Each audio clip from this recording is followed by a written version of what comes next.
नमस्कार दोस्तों, धीरज online study में आप लोगों का स्वागत है। दोस्तों, आज के वीडियो में हम लोग जनरल नॉलेज के मोस्ट इंपॉर्टेंट क्वेश्चन पर डिस्कस करेंगे जो आपके आगामी परीक्षा के लिए महत्वपूर्ण है। तो आइए वीडियो प्रारंभ करते हैं। और आज का पहला प्रश्न है कि वॉलीबॉल खेल का आविष्कार किसने किया था? और सही जवाब हो जाएगा option A, William ji Morgan ने। देखिए, वॉलीबॉल खेल का आविष्कार 1895 में विलियम जी मॉर्गन ने किया और वॉलीबॉल खेल का आविष्कार संयुक्त राज्य अमेरिका में हुआ था। ठीक है। देखिए, इंटरनेशनल वॉलीबॉल फेडरेशन की स्थापना कब हुई थी? 1948 में हुई थी। देखिए, वॉलीबॉल को ओलंपिक में कब शामिल किया गया? 1964 में। ठीक है। और वॉलीबॉल के खेल के मैदान की लंबाई कितनी होती है? 18 मीटर लंबा होता है और 9 मीटर चौड़ा होता है। और वॉलीबॉल किस देश का राष्ट्रीय खेल है? श्रीलंका का। श्रीलंका का राष्ट्रीय खेल क्या है? वॉलीबॉल।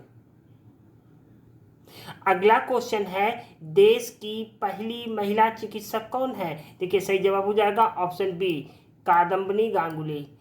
कादम्बिनी गांगुली देश की पहली महिला चिकित्सक है।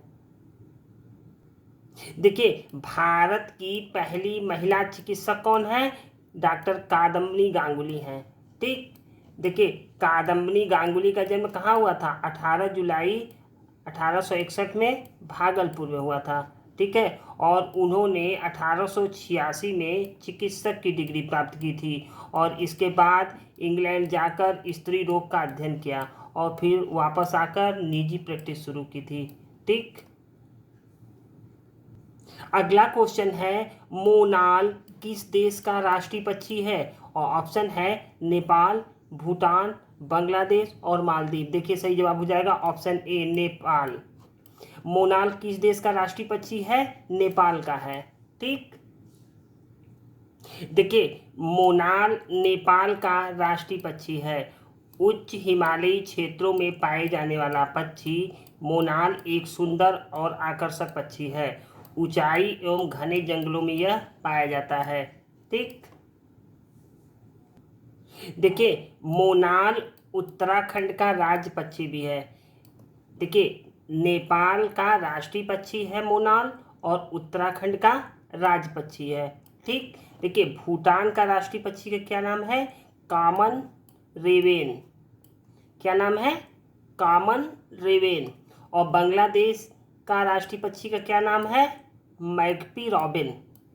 क्या नाम है? मैगपी रॉबिन।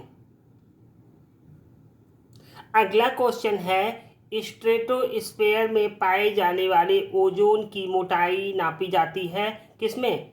ऑप्शन सी सही जवाब हो जाएगा, डॉप्सन यूनिट से। देखिए, ओजोन परत स्ट्रेटोस्फेयर यानी समताप मंडल के निचले भाग में पृथ्वी की सतह से ऊपर लगभग 10 किलोमीटर से 50 किलोमीटर की दूरी पर स्थित होता है। ठीक। देखिए, ओजोन के परत की खोज सन 1913 में फ्रांस के भौतिक वैज्ञानिक फैब्री चार्ल्स और हेनरी बुशोन ने की थी। ठीक। देखिए, ओजोन की मात्रा मापने की सुविधाजनक इकाई का नाम है डॉप्सन इकाई। अगला क्वेश्चन है, एंजाइम नाम किस वैज्ञानिक ने दिया? देखिए, इनमें से सही जवाब हो जाएगा ऑप्शन ए, विल्हेम कुहेन ने। एंजाइम नाम किसने दिया था? विल्हेम कुहेन। देखिए, एंजाइम शब्द का प्रयोग सर्वप्रथम 1878 ईस्वी में विल्हेम कुहेन ने किया था। ठीक है। देखिए, एंजाइम नाइट्रोजन युक्त कार्बनिक रसायन यौगिक है। ठीक। देखिए, एंजाइम एक तरीके का प्रोटीन होता है जो कोशिकाओं के अंदर पाया जाता है। ठीक। देखिए, एंजाइम मानव शरीर में रासायनिक प्रतिक्रियाओं को तेज करने में मदद करते हैं। देखिए, एंजाइम भोजन को पचाने एवं शरीर में विषायुक्त पदार्थ खत्म करने का कार्य करते हैं। ठीक है। और सरल एंजाइम वे एंजाइम होते हैं जो केवल प्रोटीन के बने होते हैं, और उदाहरण के तौर पे पेस्पिन, ट्रिप्सिन और एमाइलेज आदि हैं। अगला क्वेश्चन है कि शासक ने पहली बार शुद्ध अरबी के सिक्के जारी किए। ऑप्शन है इल्तुतमिश, बलबन, अलाउद्दीन खिलजी या फिरोज तुगलक। देखिए सही जवाब हो जाएगा ऑप्शन ए इल्तुतमिश। देखिए इल्तुतमिश ऐसा पहला तुर्क शासक था जिसने शुद्ध अरबी के सिक्के जारी किए। ठीक, देखिए इल्तुतमिश ने 2 महत्वपूर्ण सिक्के जारी किए। उसमें चांदी के सिक्के को टका और तांबे के सिक्के को जीतल कहा जाता है। ठीक, अगला क्वेश्चन है प्रतिवर्ष विश्व मधुमक्खी दिवस कब मनाया जाता है। देखिए 5 जून को तो विश्व पर्यावरण दिवस मनाया जाता है। ठीक, और 21 जून को क्या मनाया जाता है, अंतर्राष्ट्रीय योग दिवस। ठीक है, और 29 जून को मनाया जाता है राष्ट्रीय सांख्यिकी दिवस। ठीक है, तो इसका सही जवाब क्या हो जाएगा ऑप्शन ए 20 मई। विश्व मधुमक्खी दिवस कब मनाया जाता है, 20 मई को। अगला क्वेश्चन है निम्नलिखित में से कौन सुमेलित नहीं है। एक ऑप्शन गलत है, 3 सही है। देखिए ये है राष्ट्रीय उद्यान और ये है राज्य। देखिए सिमलीपाल उड़ीसा में स्थित है, बांदीपुर कर्नाटक में स्थित है, इंद्रावती राष्ट्रीय उद्यान राजस्थान में है या काजीरंगा आसाम में है। इनमें से बताइए कौन एक गलत जवाब है। देखिए सिमलीपाल कहाँ पे स्थित है, देखिए सिमलीपाल उड़ीसा में स्थित है, ये एकदम सही जवाब है। देखिए सिमलीपाल उड़ीसा राज्य के मयूरभंज जिले में स्थित है और यह एक हाथी अभ्यारण्य है। अब आते हैं बांदीपुर। बांदीपुर कहाँ पे स्थित है, देखिए बांदीपुर कर्नाटक में स्थित है, एकदम सही जवाब है। देखिए बांदीपुर राष्ट्रीय उद्यान कर्नाटक राज्य में स्थित है। यह एक टाइगर प्रोजेक्ट के अंतर्गत 1974 में इसकी स्थापना की गई थी। ठीक है, और काजीरंगा आसाम में है, ये भी सही है। ठीक है, और अब इंद्रावती राष्ट्रीय उद्यान राजस्थान में नहीं है, इंद्रावती राष्ट्रीय उद्यान छत्तीसगढ़ में है। तो ये ऑप्शन सी सही जवाब हो जाएगा इसका। अगला क्वेश्चन है रेड डाटा बुक किससे संबंधित है। देखिए इनमें से ऑप्शन बी सही जवाब हो जाएगा, विलुप्त के करीब जीवों से संबंधित है।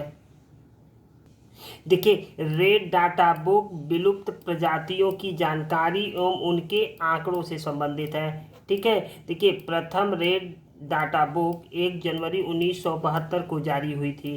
ठीक है,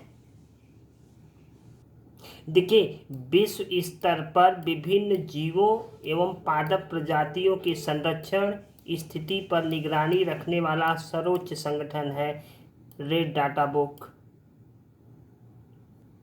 अगला क्वेश्चन है गोदावरी की सबसे बड़ी नदी जो वेनगंगा एवं वर्धा नदियों के संगम से बनती है वह कौन सी नदी है, प्राणहिता, मजरा, इंद्रावती, पूर्णा। देखिए सही जवाब हो जाएगा ऑप्शन ए प्राणहिता। देखिए वेनगंगा एवं वर्धा नदियों के संगम से बनती है प्राणहिता और गोदावरी की सबसे बड़ी नदी है प्राणहिता। देखिए गोदावरी की सबसे बड़ी सहायक नदी है प्राणहिता जो वेनगंगा एवं वर्धा नदियों के संगम से बनती है और यह नदी महाराष्ट्र से होकर पूरे विदर्भ में होकर बहती है। ठीक, देखिए गोदावरी नदी का उद्गम स्थल कहाँ पे है, पश्चिमी घाट के त्रयंबक पहाड़ी से हुई है। ठीक है, देखिए गोदावरी नदी प्रायद्वीपीय नदियों में सबसे बड़ी नदी है और इस नदी को दक्षिण का गंगा भी कहते हैं। ठीक, अगला क्वेश्चन है एलोरा के कैलाश मंदिर का निर्माण किसने कराया था।